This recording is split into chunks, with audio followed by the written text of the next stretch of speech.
Welcome to another episode of Jackman Radio. Happy to be joined by my brother Mike today over there. And I'm your host, Eric Jackman. And we're psyched to be joined by my friend and fellow anti-war activist extraordinaire, Mr. Dave DeCamp. Dave, thanks for joining us today. Yeah, thanks for having me, Eric and Mike. Good to be here. Yeah, it's great to have you on. Great to see you. I've known Dave first. I got to know him through online activism and kind of the liberty world. He's part of the great Antiwar.com, where you're the news editor, and then you host a show there, Antiwar News, with Dave DeCamp. And just been a big fan of your work for a while. And then we met. Was that last year at the Ron Paul Institute event down in Virginia that I went to with Reed Coverdale and Adam Fitzgerald, and we met you and Pat McFarland there. So that was a great gathering of liberty people and anti-war activists and people, were part of the Ron Paul world. So I said, I've said to myself, I read your stuff, and I saw you on Russell Brand too recently a couple times, which was so awesome to see that. And I'm like, I need to have Dave on the show. So wanted to just get you on and for starters, I know a little bit about your background, but what was the path that led you down to become an anti-war activist and a writer? Like, what were some of the things in your formative years that put you down this path? Yeah, so there's a few things, that I trace back and look at, kind of what shaped my political views. And it was really, through college. I mean, I didn't really pay much attention, but I was always kind of had the anti-war sentiment. I was in high school during the Bush years. So that was just kind of, the counterculture then was to be anti-war. And it always kind of stuck with me. And then after college, one of the things that I trace it back to was actually Abby Martin going on Joe Rogan, I think in 2013. And she was talking about the Palestinians, the way they're treated by Israel. And it was something I really just didn't know anything about. And again, I graduated college, pretty recently, and I had no knowledge of the situation there. And then I started reading a lot about Israel and Palestine and how, the Nakba and how the state of Israel came into creation, and kind of just having the whole narrative flipped, understanding the history opened me up to kind of realizing that, they're lying about so many different things. And then around the 2016 election, I remember everybody was just so hysterical about Trump and also about Hillary. And, they were kind of missing the point, I think, a little bit on both of them. Hillary, was a warmonger. She was really responsible for Libya. And Trump was out there. He had some good sentiment about the war in Iraq and stuff, but he was also saying he's going to bomb the hell out of them. He's going to kill their families. And he ended up doing that. He ramped up drone strikes and airstrikes. Every war he inherited, he really ramped up. So it was in those early Trump years that everybody was freaking out about Trump, but nobody was going after him for his, bombings and supporting the war in Yemen. And it was really in 2018, in August 2018, the Saudis blew up a school bus in Yemen that killed, dozens of children with a U.S.-made bomb. And it was, it got some attention, but overall, the war in Yemen, this, genocidal war against the civilian population was just getting no attention. And it got me angry, and I started writing about it. And then in 2019, I started just sending stuff to Antiwar.com, and they were publishing it, and I just kept sending them stuff. And then we got talking, I got talking to Eric Garris, who runs the site, who's my boss today, and Scott Horton, of course. And Scott really helped me craft, kind of get my writing better, because I wasn't, really much an experienced writer. And then from there, they said, do you want to do some news coverage for us, kind of write short news stories? And that's the role that I fill now, as I'm the news editor. And what I really like about it is that I'm learning so much. Like, I'm not really an expert in anything, but I'm kind of becoming one in U.S. foreign policy, because I read the news and I write about it every day, U.S. foreign policy news. So it's really helping me out. And I think what we provide is pretty unique too. There's not really many sites where we do this kind of daily news coverage from our anti-war perspective. And we, put things in proper context. Like recently, the U.S. seized an Iranian oil tanker and stole the oil. And then afterward, Iran seized some tankers in the Persian Gulf. And there's stories about those Iranian seizures that don't even include the fact that the U.S. just stole a shipment of Iranian oil. So that's why, the value I think that we have. And it is, you'd be surprised. I think it was Dan McAdams that described Antiwar.com. This was before I was there, when he was still working in DC, as sort of an intelligence brief, kind of an open source daily brief, and he would print out all the articles, give them to Ron Paul when he was in Congress. And that's kind of what I think we are in the anti-war movement. We're kind of the intelligence side of things. And I try to give the best information I can. I don't really go based on rumors and things on Twitter, Telegram. I feel like that's kind of a different thing. So that's, I think an informed anti-war activist is much more effective, than one that's not so informed. Oh, absolutely. And kind of the beginning of my anti-war activism was kind of high school, almost early to mid high school, in the lead up to the Iraq War. I was actually looking at all the publications, New York Times, how they were talking about it. Judith Miller's pieces, which we later learned were, just basically propaganda. But at that time, I somehow came across Knight Ridder and what they were saying about it, and about the intelligence, and about what Cheney was saying. And I was like, wow, this is totally different than what I'm hearing from everywhere else. And so that I kind of stuck on that path. And after the 2004 election, I had supported Kerry because I really believed he was anti-war. I was only 17, just turned 18 that year. So, it shows how much I had to learn. But I've definitely stuck with that on candidates I support and how I look at the world. I try to view it through a foreign policy lens, because I feel like every 2 to 4 years, especially every 4 years when we have a general election, there's only a few issues that they really allow to talk about and have discourse. And very rarely do you hear anybody really addressing foreign policy in a meaningful way. So who do you see right now as a politician or, a voice that's actually talking about foreign policy and what's going on with Russia, Ukraine in a truthful and accurate way? Well, yeah, I think when you look at the Republican side right now, you have Trump, which is interesting, the things he's saying. He had that CNN town hall and he said, I just want them to stop killing each other, which I think was a pretty good thing to say, but it's also Trump. And while he was in office, he signed off on the first, missile deliveries to Ukraine, and he had a very hawkish foreign policy toward Russia. And, part of that is because of Russiagate. But still, that's it's tough to take anything really seriously that Trump says. He says a lot of things. He's usually talking out of both sides of his mouth. And then DeSantis, he just had his announcement yesterday, and I didn't listen to that whole Twitter space, but from what people told me, foreign policy wasn't even really discussed. And then he was asked about Ukraine when he went on Fox News later in the day, and he just said something about how the military's woke and he would favor a settlement in Ukraine. So I don't trust him on Ukraine.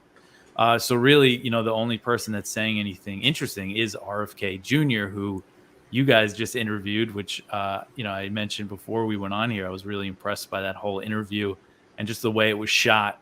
It was really awesome. And both of your knowledge kind of about the Kennedys and things, I don't know too much about. It was just impressive all around. But, what Kennedy is saying, is really important on Ukraine. I've been listening to his podcast too. He recently had Ben Abloh on there, who is the author of a book called How the West Brought War to Ukraine. He was actually a sponsor of my podcast for a little while. He's an awesome guy, super knowledgeable, and no hyperbole. He just gives you the facts. So the fact that he's talking to him, he's talking to Colonel McGregor, and I think what he's saying about Ukraine is really great. And one thing I noticed after his launch on his website, his foreign policy stuff, he said, we need to unwind the American empire. He's not just saying, because this anti-war rhetoric is popular, and saying, that you're against the wars in the Middle East right now is politically something you can get away with, something you could do, even if you're a Republican. So that doesn't really mean that much right now. You really need to oppose, the war in Ukraine and also just empire in general, or we're going to get entangled in more messes. And one thing I try to focus on is China and Taiwan, how the U.S. is really trying to ramp up arms sales and really provoke what it seems like is provoke China to take some action over Taiwan. And I think it's really dangerous. And the U.S. military is discussing openly that they're preparing for a war with China, not a proxy war, a direct war, which they got nukes too. We can't fight a war with Russia for the same reasons that we can't fight a war with China. That's something I haven't really heard. Maybe you guys have heard RFK Jr. talk about too much. I would like to kind of nail down his position on China and Taiwan. Because again, I think that's really, I don't want to downplay anything that's happening in Ukraine.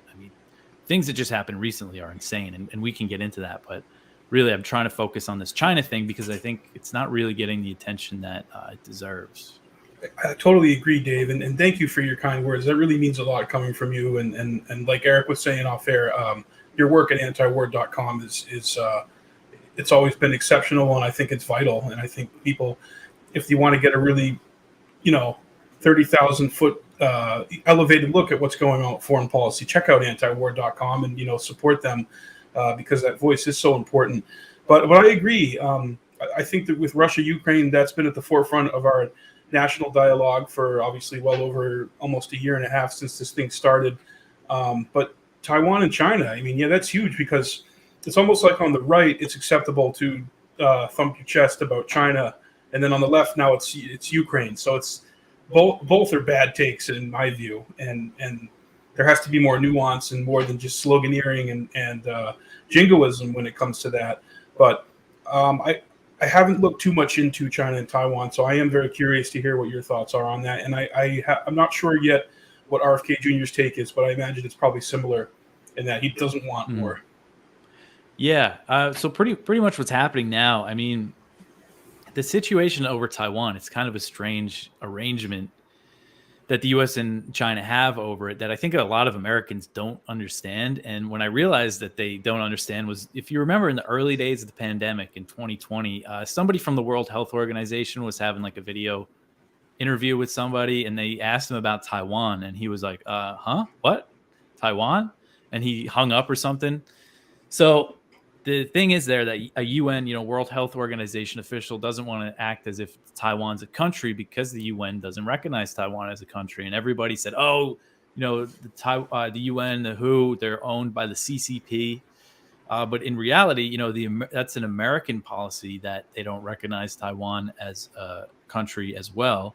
And the reason why that happened is because Taiwan is a relic of the Chinese Civil War in 1949 when Mao beat back, the nationalist forces of Chiang Kai-shek. They fled to Taiwan. The U.S. didn't recognize the Mao government until the 70s. And they said, Taiwan is China. Taiwan is the Republic of China. And they're the rightful government over this huge landmass that is mainland China. And they didn't have relations with Mao. And then Nixon decided to go over there in 1972 when they opened up with China. And then from there until 79, they kind of worked out their diplomatic relations. And it's based on the fact that the U.S. does not recognize Taiwan as a country.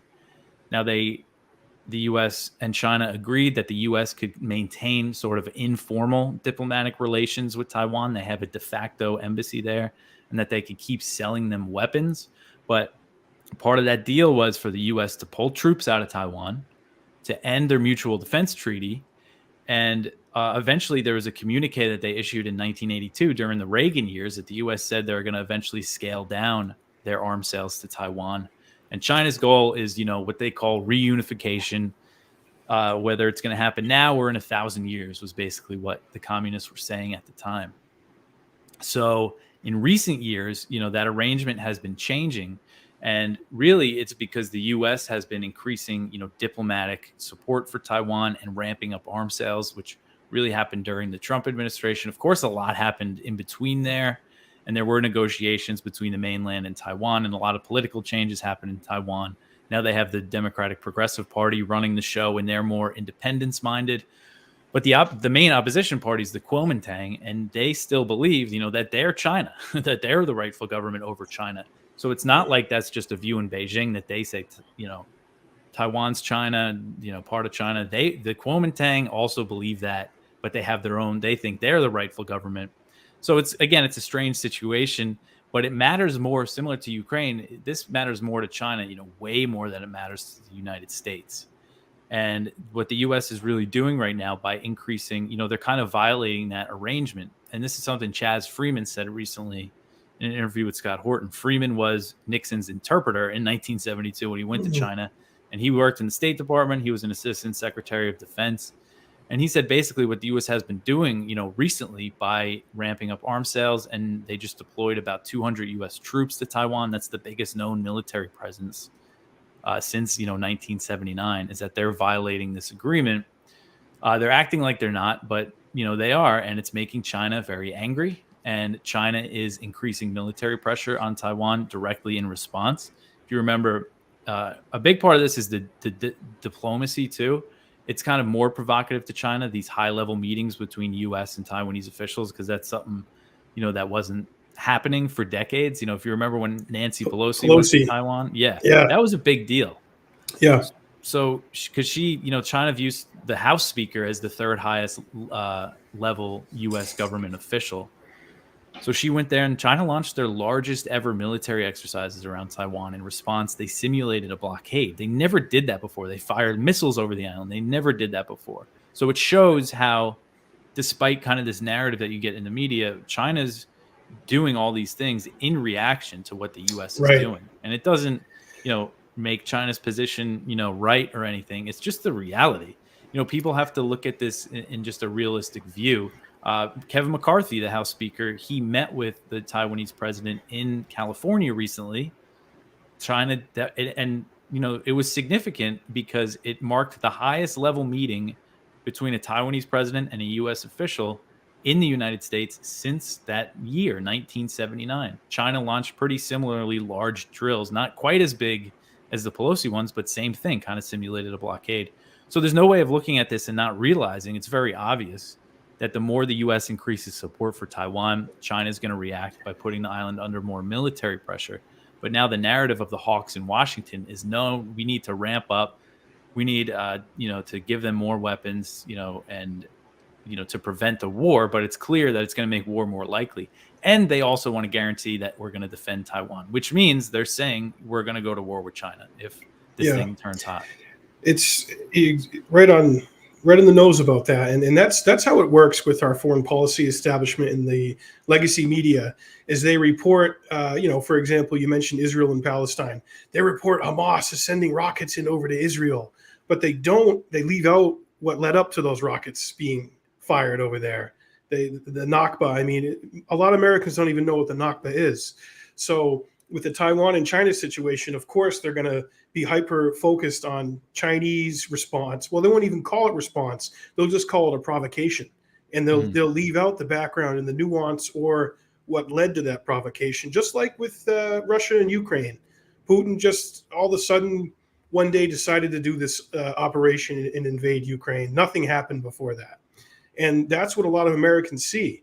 So that's, why people should check out Antiwar.com and your work, Dave, and Scott Horton and everybody, because you guys fill in, you provide that information and you do it in a very clear and concise way. And it doesn't have the hyperbole and the hysteria. And, I said this to Lori Spencer, who I had on last night. A lot of people forget that Twitter isn't real life, and that real life is being out, with friends and family and your neighbors and out with people in the world. And you'll find that most people are very reasonable, and they're receptive to this kind of information, but they don't know what they don't know. So I think that's, part of our role here in independent media is to really put this information out there for people to see and to understand. So I do think China is not going to go away as a topic in this upcoming election. And certainly you're going to hear like DeSantis and Trump and all of them on the right in the Republican primary, Nikki Haley, they're going to try to out neocon each other on the issue of China and Taiwan. So it's something people should pay attention to. Yeah, and the Democrats have basically caught up with the Republicans on China now. It's, if you watch any of these hearings in the Senate about China, it's completely hysterical. Like, these aren't serious conversations that they're having. It's insane. And even when Biden ran for president, he had an ad, going after Trump for being soft on China. That's completely outrageous. A lot of people disagreed with me during the transition period. I was saying this Biden administration is going to be just as hawkish on China as Trump, if not more, because during the hearings, the Senate hearings, when Blinken was being sworn in and everything, they were saying, the one thing Trump got right was China. He was tough on China. We should be more tough on China. This guy, Eli Ratner, who is, I forget exactly what his position now is in the Pentagon, but he was initially appointed as an advisor to Lloyd Austin, the Secretary of Defense, because the China hawks didn't think Austin had enough experience in Asia. So they appointed this guy, Eli Ratner, from the Center for a New American Security think tank, which is basically the neocon think tank today. And he wrote an op-ed, during the Trump administration saying Trump was too weak on China. So these are the people running their China policy. And it's very clear that this is the direction we're going now. I think a lot more people have woken up to the fact that Biden is not some sort of, Chinese puppet. That's kind of a narrative that's been going around. That's silly. And some people think it's because they're mad at China because they're not, they're helping Russia with buying, all their oil and everything. But this has been brewing for a while. This was always kind of the plan. Even if you look back, decades ago, what the neocons were saying, it was all about Southeast Asia. It's kind of the culmination of everything. And again, they're planning for a war with China. They're not planning to support Taiwan. It would be hard because it's an island and China could blockade it. So it couldn't really be like Ukraine. But this is what they're saying, that they're going to fight a war with China.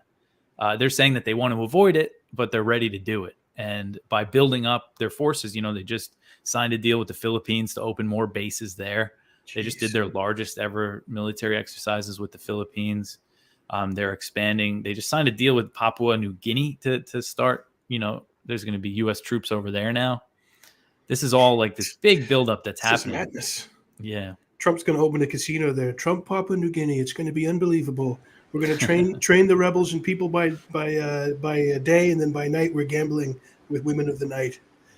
That's madness. So what would that look like? So it kind of alluded to what you mentioned, China and Russia going more towards China, obviously in response to what's happened since early last year with Ukraine.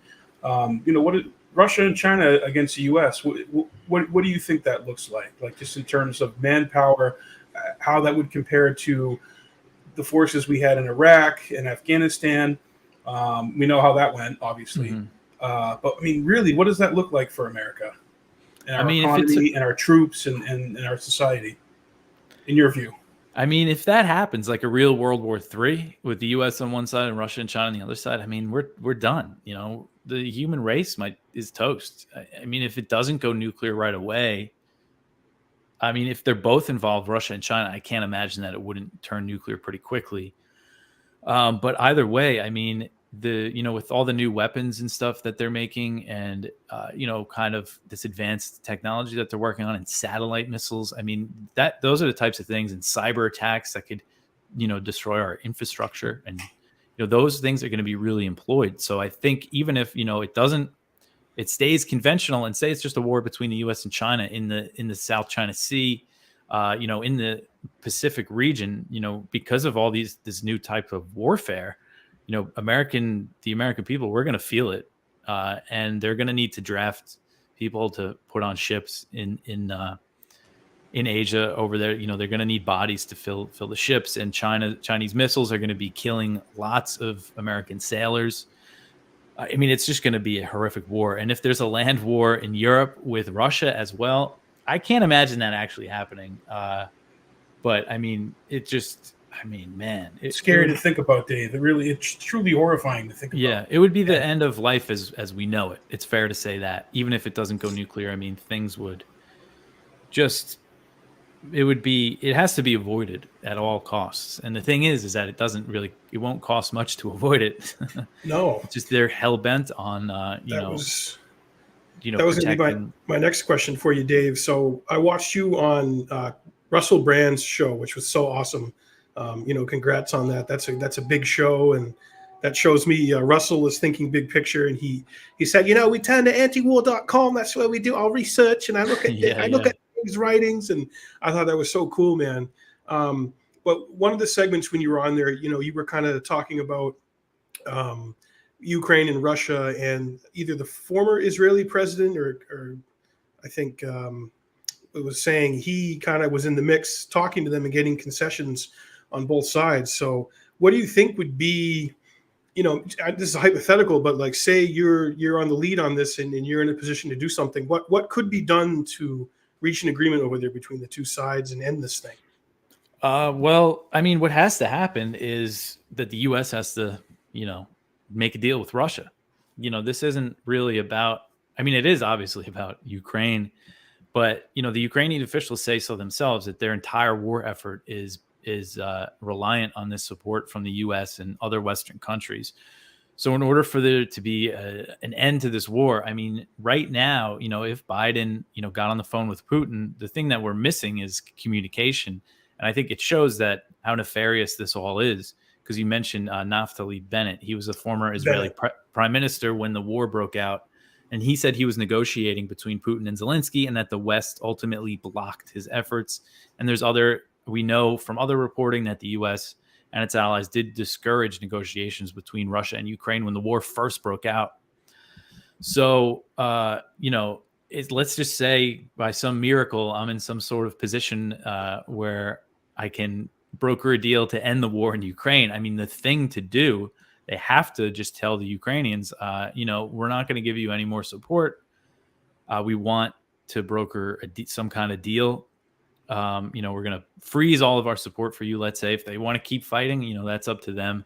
Get on the phone with Putin, have a summit in Geneva or somewhere and say, all right, we're going to roll back NATO.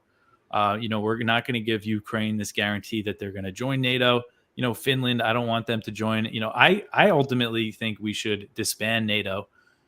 That's my views are pretty radical, libertarian. But let's say just from a more realistic perspective, if a president gets in that wants to really end the thing and isn't going to just like end the U.S. empire overnight, the deal is, okay, we're going to give you that guarantee. Ukraine is not going to be a NATO member.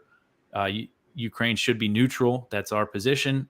We're going to roll back NATO, pull out the Aegis missile systems in Romania and Poland. Let's make a deal. Let's find peace. We don't need to be at war like this. Let's work on nuclear arms control. And I think Russia would be very receptive to that because that's what they were looking for before they invaded. Right. They weren't engaged in intense negotiations with Ukraine before they invaded. They were talking to them, but they were engaged in intense negotiations with the U.S., trying to get a deal, a guarantee that Ukraine won't join NATO. That's the big thing. It's all about they want Ukraine to be neutral. That's what Henry Kissinger said for years before this. This isn't some fringe view. This is clearly why Russia invaded. And, the U.S. is in a position where it could end this thing, where it could have ended this thing years ago. But instead they chose not to. The political will isn't there. So do you think it is that the president and the people steering the foreign policy are just such beholden to the interests that want a sustained conflict that they can't do anything? Or do you think they just don't give a rat's ass? I think the people running the show right now, which is really Blinken and Jake Sullivan and Victoria Nuland and people like that, I think they just, this is what they want. They want to destroy Russia. They don't want Russia to have any influence outside of its borders. It is kind of a neocon view of the world. They want to maintain U.S. global dominance. And it's obviously backfiring on them. Russia and China's relationship growing because of these sanctions on Russia, these sanctions on China. It's just so obvious that was going to be the result. And this really does threaten, the dominance of the U.S. dollar. When you have China, Russia, and other countries under sanctions and other countries that haven't really been sanctioned by the U.S., but they're saying, oh, there's an alternative to the U.S.-led, financial system. Let's trade in the yuan. So they're losing this administration is really losing the grip of American dominance around the world because of these policies they want to pursue. I think it's just hubris. It's just like an imperial hubris. Hubris. Trump, of course, the Trump administration, they were sanctioned crazy. So they're responsible as well. Every administration going back a long time is responsible, but this is just kind of the culmination. And these people are, I think, just hell-bent on world domination, and they think they can do it, any way they want by force. Isn't it wild? You mentioned Henry Kissinger. Isn't it wild that you have a guy like Henry Kissinger, who I would consider a war criminal? Happy birthday, by the way, Dr. Kissinger. 100 years young. Have him saying that, have him now saying something that's reasonable about foreign policy, with respect to Russia and Ukraine. It's like, wow. Well, it goes to show, and I mean, that's the point. I know Scott Horton's working on his book, but I have been, about how the war was provoked, and there's going to be a lot in there. But I have Ben Abla's book here sitting on my desk. I just read excerpts once in a while because, he puts in quotes from, cold warriors like, man, I'm blanking on his name, George Kennan. Oh, yeah. George Kennan was a diplomat during the Cold War. He's credited with crafting the containment strategy of the Soviet Union. No, he's no dove. And when NATO first started expanding in, I think, 97, he did an interview with Thomas Friedman in the New York Times. And he says, this is, there's no reason for this to happen. This is a tragic mistake. He said, very strongly opposed NATO expansion. And so did a lot of other people. Again, not just people like us, because it was obvious that it would lead to something like this. Right. So it's so frustrating. So that's why I keep the book here, because it, sometimes, you question what you're doing when, there's so many people kind of opposing our point of view, but this book really helps me like, okay, I'm right. It solidifies the view that what we're doing, is right. Trying to get this message out. Even Reagan and Gorbachev together, what year was that? 1986, when they met at that little house. It really was their hardliners on both sides that prevented any kind of nuclear drawdown. Is that true? Yeah. That's, the idea that diplomacy is kind of like a 4-letter word now. And it wasn't like that, during the Reagan years. And there were the hardliners that prevented things from happening. But he did a lot to, people don't really think of Reagan as a diplomat, but the deals that him and George H.W. Bush reached with the Soviet Union were really good for world peace, and they got rid of a lot of nuclear weapons. Again, Nixon's trip to China, which I mentioned, was one of the best things I think that's happened in the history of American presidents, because there's no reason to keep that country, isolated from the rest of the world.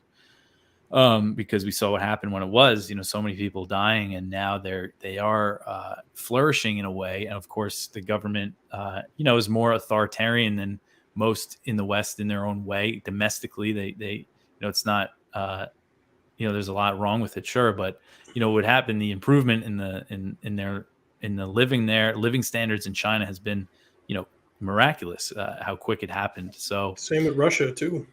Yeah. And, it's just, we shouldn't keep countries isolated. There's no need to do that. And diplomacy is definitely the way over, just shutting countries out. It doesn't make any sense. It's completely counterproductive. It's silly. And that was a high point for me of the king when he was president for 4 years, when he went over in style and met with Rocket Man. And then they sashayed. When they sashayed on the DMZ that day, I was actually like, I took on comers from all sides. I said, you know what? I'm in full support of what Donald Trump is doing here. And this is a triumph of personality. You know, Rocket Man's a personality. Trump is a personality. And to me, whatever, by any means, let's come together and at least talk. Now, if policy-wise and action-wise, a lot of things didn't come of that, that at least opened the door for something. And I tell people there are tens of millions of people on the Korean Peninsula that are very happy that those meetings happened, and that we didn't bomb North Korea and we didn't engage in regime change and go in there, because the fallout from that would make Iraq, look like Disneyland. Because you're talking about nuclear weapons and you're talking about China being so close, and then Japan, the people in Japan are there. So that those are one of the things I cheer on about Donald Trump and I like about him. But this is another reason why I'm so excited about RFK Jr.'s campaign, because obviously he's a personality, and the Kennedy name is a brand in politics. It's universally recognized. Everyone knows the Kennedys. I think that RFK Jr. could kind of do similar things. He could really bypass the DC foreign policy establishment, the blob, what they call it down there, and he could engage in that kind of diplomacy. So when you see that happen, I mean, to you, does that show you, like, when Trump does things like that, or if Kennedy could do things like that, is that them kind of going rogue of the foreign policy establishment and just saying, I'm going to take matters into my own hands? Yeah, I think to some extent that's definitely what Trump did there, because it was really his own people that sabotaged any progress from happening. But yeah, I agree. I think Trump going and meeting with Kim, especially when he just flew into the DMZ like he did that day, I know, that was amazing. I think that's the best thing he ever did. Yeah. And, they didn't sign any agreements or anything, but for a long time, tensions were pretty cool there on the Korean Peninsula because of that. Now, if you look at what Biden has done, resuming these huge war games, the U.S. is sending nuclear weapons to South Korea. They're going to dock a nuclear armed submarine there just as a provocation. There's no other reason to do it.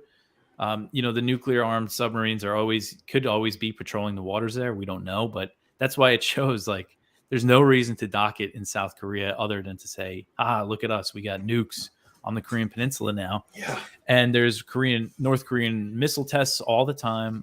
Things can pop off over there right now. Like it's about as bad as it could be, short of like another war erupting there right now. And that's because they're not talking. They're just kind of doubling down on doing these big war games. So, yeah, I think, we could definitely use more of Trump's Korea policy. I think we could have gone without all the threats that he made before he started talking to Kim. Dude, at the UN, he's like, I will unleash a fire and fury on you, the likes of which we've never seen before. And then like a couple of weeks later, they're eating Big Macs and they love each other. Yeah. Well, he had somebody pass me a love letter during science class, and it was very nice. It said, do you like me? Yes, no, maybe, circle one. And quite frankly, I circled maybe. Boy, you'd love to read that love letter, Dave, wouldn't you? You'd love to read that. But that's the type of thing that I like too. But to your point of putting, armed submarines, over there so close to their country and their sovereignty, and of course, the tests going on in the war games, you have human error is a calculation I think that people overlook. Obviously, I think in the 90s we had the Cassini flyover, I think it was called, where there was actually an armed missile that was unaccounted for that flew over the continental U.S. and they just kind of were like, oh, oops, that was actually a live round. So, something that I forget all the details of that story, but you have that. You've got the Russian submarine operator, that famous story. Their communications during the Cold War were they were jammed or they were offline because there had been, I think, a bomb that went off closer to the surface. So and it was him and two other Russian submarine operators, and they ultimately had the final word on whether they were going to launch a nuke. And one of them vetoed it and said, no, we're not going to do that. We want to see what's going on. So that's just one story. So I think human error, because as we push the clock closer to midnight, that opens up, I think, more room for human error. And that's pretty frightening. Mm-hmm. Yeah. And one thing that I cover a lot is the South China Sea, where China has, kind of these like military outposts that they made on these islands, disputed islands. And the U.S., in response to China making these claims, has sent really ramped up like surveillance flights, spy planes and stuff. U.S. planes are just flying all over there, and more U.S. warships, and they have encounters with Chinese planes and Chinese vessels.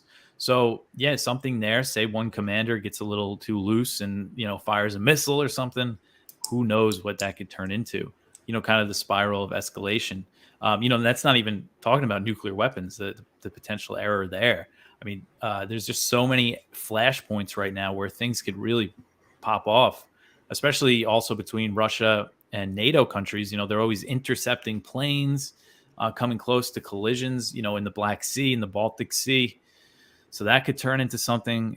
There's just so many ways that, a big war could be sparked. Same thing with the war games in South Korea, right on the border that they're doing right now. The biggest live fire drills they've done in a while. It's just really reckless, and it's insane, and it's normal. It's normalized. It's been normalized. Yeah, and that's one thing that I like about what Kennedy's saying is, again, that's something he kind of hinted at in his foreign policy thing on his website, was that it's become so normalized how the U.S. is involved everywhere and backing coups. We need a radical change in this. Just this arrangement, it's not sustainable. This is going to end really badly for everybody, if we keep going down this path. Well, it spreads our resources thin, and I think it leaves us in a position of weakness. And I think, the reason I love JFK, and I've always been an admirer of the Kennedys. Of course, they're not perfect and have their faults.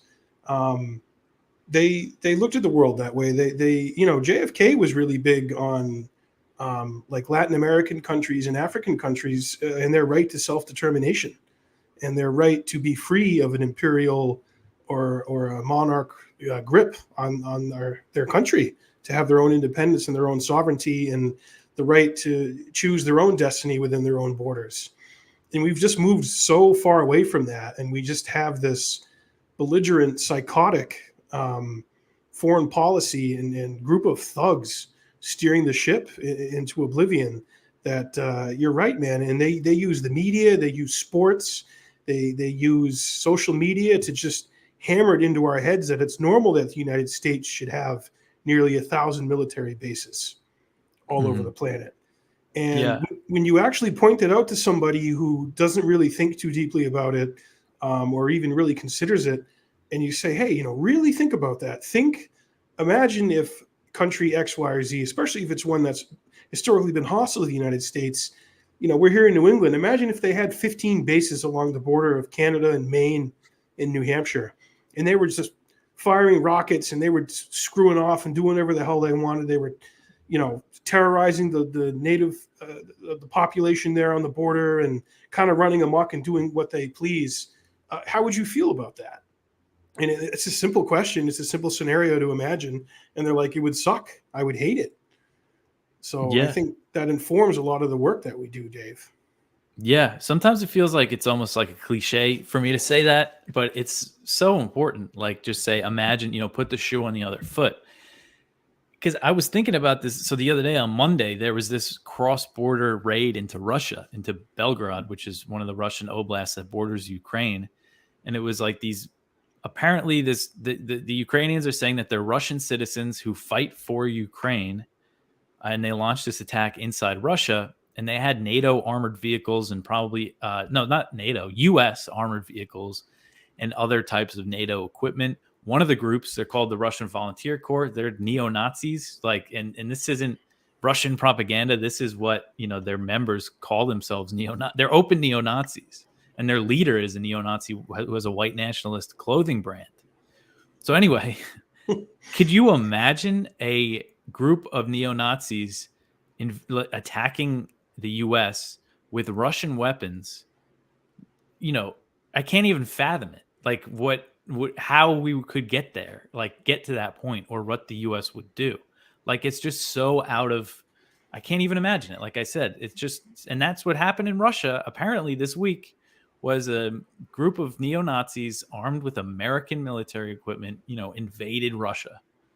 And somehow that's not that's nuts. Enough. Well, hey, one of them almost got Biden at the White House, man. He had that flag. And that's right. Yeah. That was close. Truck. Yeah. I heard that was a Russian U-Haul truck. That was an Indian white nationalist, right? Yeah. I forgot about that. Yeah. It's just, it is, Dave. It's cartoonish. It's really cartoonish. And the propaganda machine that supports the militarism in the empire seemingly has endless resources and power and wealth and the ability to mold perception. And I think that's one way we can push back against it, is to properly identify and point out that these people are propagandizing us and they are shaping your perception on how you view the rest of the world.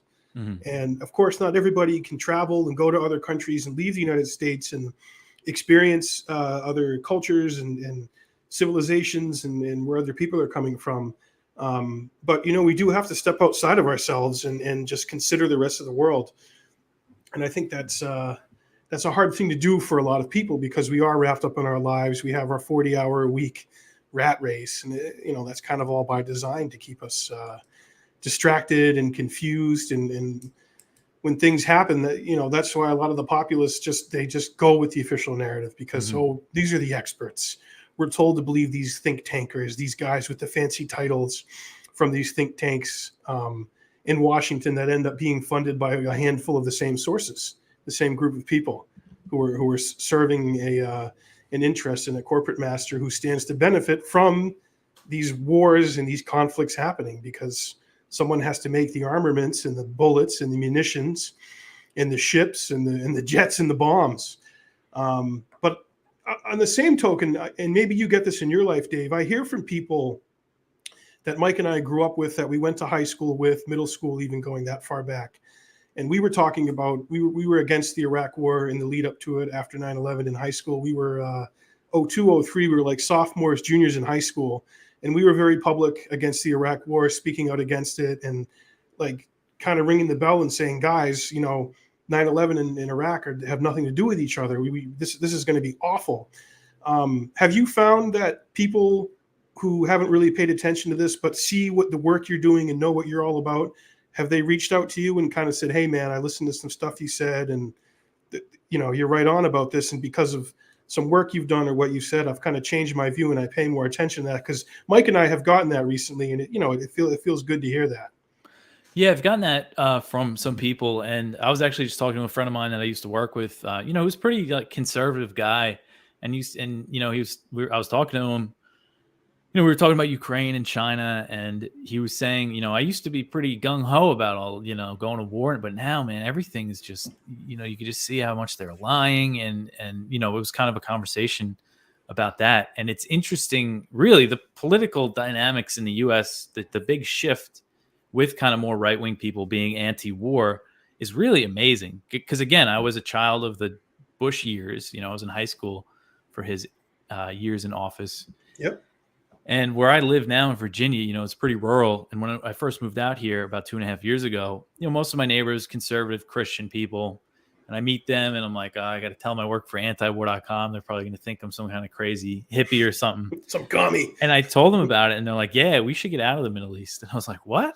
Really? Wow. So it's pretty amazing. And, the one thing that a lot of, again, right-wing people are bad on is China. And that's another reason why I want to focus on it. And I feel like I've been getting through to more people. And I think the Ukraine war has really woken a lot of people up, just seeing how much they're lying. I think that's good. I think more and more people are waking up. And another thing that I think is important about RFK is that Democrats are going to listen to what he has to say. So to have him out there, Democratic voters, so to have him out there and speaking the truth about the war in Ukraine, I think is going to be really valuable just for people's perspective in the U.S. to hear that again from a Democrat. Because even though he has very different views than most mainstream Democrats today, he's got the Kennedy name, and he was right about COVID. He was vindicated on that. And, it's pretty clear now over a year after this war started that he's right about Ukraine. So I think it's going to change a lot of people's minds on that spectrum. So I think that's important. We really need that, because if you look at Congress, there's no dissent among Democrats, when it comes to the war in Ukraine. So I think that's good to see.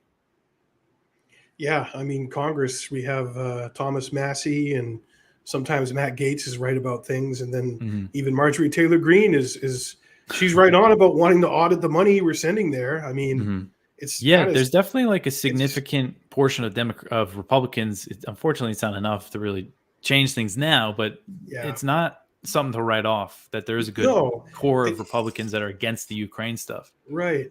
But really when Tulsi left in 2021, she was the last Democrat, in my opinion, who was saying anything about any of this or having any kind of semblance of a grasp on reality of it. And of course, she, similar to what Trump did, she bucked the foreign policy establishment when she went to Syria and met with Assad, which I think is one of the most based and courageous things a sitting member of Congress has ever done. Mm-hmm. And I say, I wish there were a couple members of Congress that had the spine to do that in the lead up to the Iraq war. Yeah. Go over there and talk to Saddam and look around and shine more of a light on the weapons inspectors and see that we're just being lied to again, and we're being led down a path. But it's these same people. They do it. They just lead us down this path, and then their apparatuses and their vessels in the media put all the rhetoric out there, and it's a drumbeat for war. So we have to just keep shining a light on it, and it's when you are consistent, it's actually easy to speak the truth about this stuff. When you follow a consistent set of values and beliefs about this. And what movie was that, Mike, we just watched about Knight Ridder, about the dudes who were actually reporting about Iraq? Shock and Awe, directed by he has a lot of really horrible Reitman? Reiner. Rob Reiner. Oh yeah. Is that who it was? Yeah. He directed this movie that kind of went under the radar. It came out in like 2018, 2019, and it's based on the true story of the Knight Ridder reporters and how they had it right, that there were no WMDs, and Ahmed Chalabi was just a con man and a grifter and a liar, and being propped up by neocons and the INC, and Yeah, to see that movie come out is interesting, because it kind of, like you were mentioning, harkening back to the Bush era. That was the largest anti-war rally I think we've seen in this country since the Vietnam era, and that's all dissipated now. Mm-hmm. I mean, most Democrats I know are pretty. They're actually pretty pro-war, and it's kind of alarming, but I guess it's the reality now. They've bought into the propaganda so much, and a lot of them are going to be behind Biden no matter what. But, to your point about Democrats listening to Kennedy, I think that's true as well, man. I think there's a lot of them who are willing to listen to RFK Jr. because they're not satisfied and happy with the Biden administration and what he's been doing with our country the last couple of years. So it's going to be interesting to see how that plays out.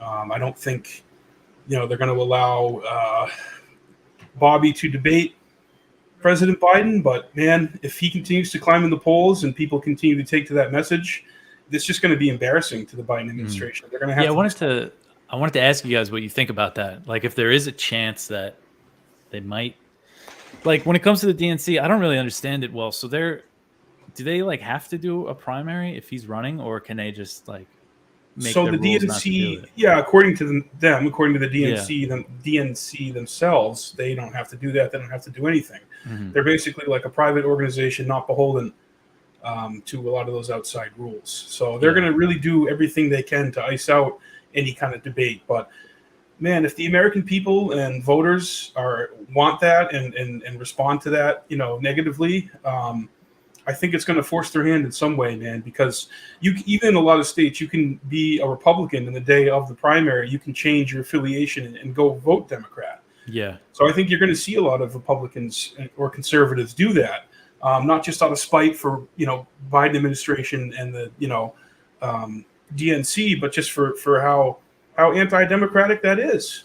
I mean, that's I want to say it's unbelievable, but I'm not surprised. I'm not surprised by that behavior. I mean, they're basically a mafia. You look at what they did to Bernie Sanders in 2016 and 2020, and he just rolled over both times. Yeah. I mean, that's where I think there's a difference. I don't see RFK Jr. just rolling over. Yeah, and we do have this. No, and we do have this process where the super delegates play a role in the convention, and they're not moored to any candidate, and they can choose who they're going to support. And I think this is one area where if Kennedy can identify who these super delegates are and just start lobbying them and reaching out to them, or having his people reach out to them. And if this is the game and this is the way you're going to do it, well, let me at least try, because I think Kennedy does have a lot to offer, and you're going to see a lot of people who used to be Democrats back in the day. And let's not discount the number of baby boomer generation who kind of become more conservative in their lives. Mm-hmm. Do remember the Kennedy brothers when they were in power and how they ran things and what their ideals were and what they stood for.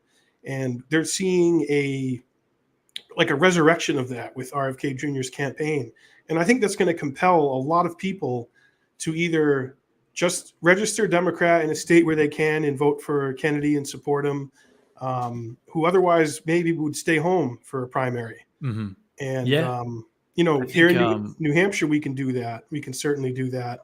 And sorry, yeah, go. What were you going to say, Dave? I was just going to say, I thought it was interesting. Just my own anecdotal evidence is my parents. Like, my dad is not really political at all, but he was like, he said, "You see Kennedy, what he's doing?" Right. He likes to see it. And he was talking about, we talked about the assassinations when he was a kid. He's like, man, I never would have thought, back then that it could have been, the CIA, but now as you get like, it was just an interesting conversation I had with him. Again, he's just not a political guy. And so I think there's probably going to be a lot of examples of that, because those, for people his age, the boomers, that was both of those assassinations were probably just such like a pivotal, they remember that so vividly. And so to see, Bobby Kennedy's kid out there kind of just swinging against the establishment, I think a lot of people are just going to like it. It doesn't even really matter what their politics are. They might just want to see him do this. I'm with you on that. I'm hearing that, and I'm getting that from a lot of people who are apolitical or don't even really involve themselves in elections and such, or put too much stock into it, because I don't think we've seen a figure like this run. This is like a really unique moment in American politics, to have the namesake of Robert F. Kennedy running and grabbing that torch that his father left when he was, killed in '68. It's very powerful, and it's a compelling story. And I think a lot of people are excited about it and ready for it. And like you said, man, he is swinging at that establishment. I mean, going on mainstream media outlets and saying, yeah, the CIA was, it's pretty much, it's out there. They were involved in my uncle's assassination on some level. At least, if not the act of, definitely the cover up of it that's been going on for 60 years. Yeah. Why aren't all the records out? Why aren't all the files out? What stopped Trump and Biden from releasing them? Those are very important and serious questions that we need to consider and ask ourselves. So I think the response we're seeing from the legacy media, from the Democratic, grand poobahs is kind of one of like shock and desperation, because it's like, wow, one of them is actually running, and Kennedy's going to be able to raise a lot of money. He has a lot of friends in all sectors of society all around the world who still respect the Kennedys, and it still means something what his uncle and his father stood for and what they did when they were in power. So, how much can he capitalize on that legacy? We're gonna find out. But I think people are going to be surprised, and you did see some of those early polls that already had him in the 20s. Yeah. Of Democrats, of actual Democrats who intend on voting in the Democratic primary. And President Biden is just so his approval rating is low, even amongst Democrats. So I think all the conditions are right. It's just a matter of political will and people who aren't usually involved or feel like they don't have skin in the game to say, you know what, I am going to get involved. And we all have skin in this game. And no one's a perfect candidate. We're not going to agree on everything, but man, he's putting himself out there and he's offering to be the tip of the spear in this. Let's help him out and support him. So I know certainly my brother and I will be doing all we can here in New Hampshire to help him and to promote his message and get it out there to the people. So we're really, really looking forward to that. Yeah, that's cool. I'm definitely excited about it. I think either way, no matter what happens, like I said, it's just going to be kind of a net positive to have him running. All my focus is on Antiwar.com, and we're a nonprofit, so we can't really get in the mix when it comes to stuff like that.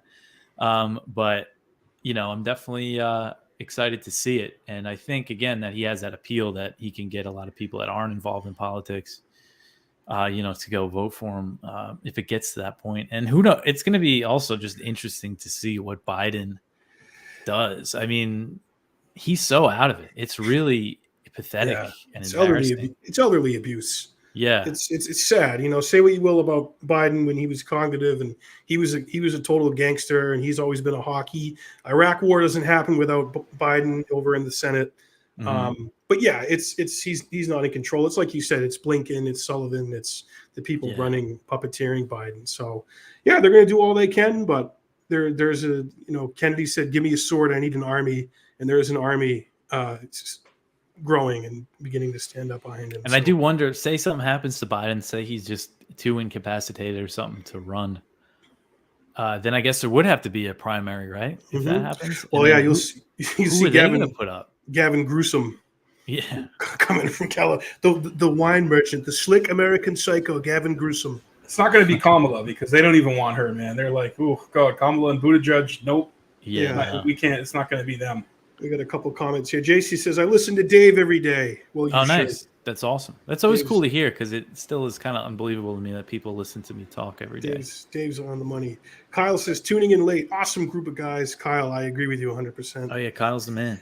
We love you, Kyle. We love you. We love you. Yeah, we met in D.C., me and Kyle. I saw you there briefly at the protest. Oh, nice. Yeah. That was awesome, man. It was good to see you there with your boy. And that really, I left there feeling really good and energized after Rage Against the War Machine. Yeah, that was cool. I saw a really cool moment as I was walking out. Ron Paul was walking out, and he had kind of his little team because a lot of people were trying to swarm him. But Medea Benjamin from Code Pink? Oh, yeah. She went up to him and gave him a hug and said thank you. Seeing kind of that, Ron Paul, right-wing libertarian, and Medea Benjamin. That was a good moment. And then I got to say hi to McAdams for a second. So, it was cool. I was really happy to go.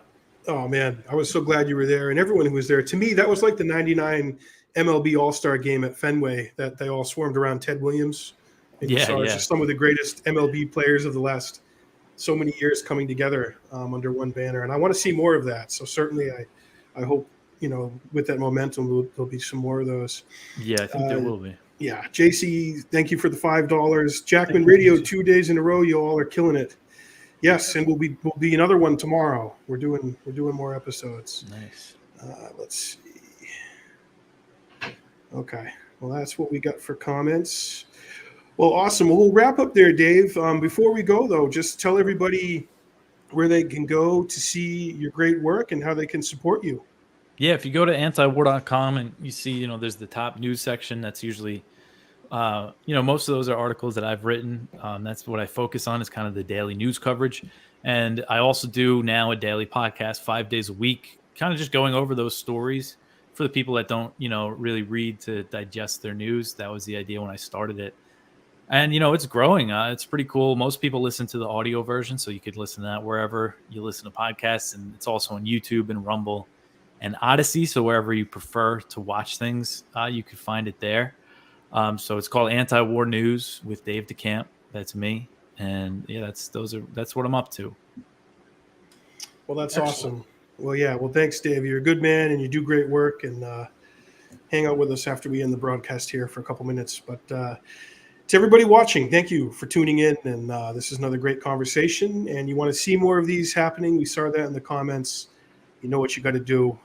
You got to go to patreon.com/Jackman Radio. Become a patron of this podcast. That's what helps us grow and continue to book guests. And like Dave said, the amazing quality of that Robert F. Kennedy Jr. interview obviously was not a cheap production to put together. We want to continue to do more of those. And the way to do it is to build up our patrons and our supporters. So if you like what you see here, patreon.com/Jackman Radio. So thank you, everybody, for tuning in, and we'll see you again next time.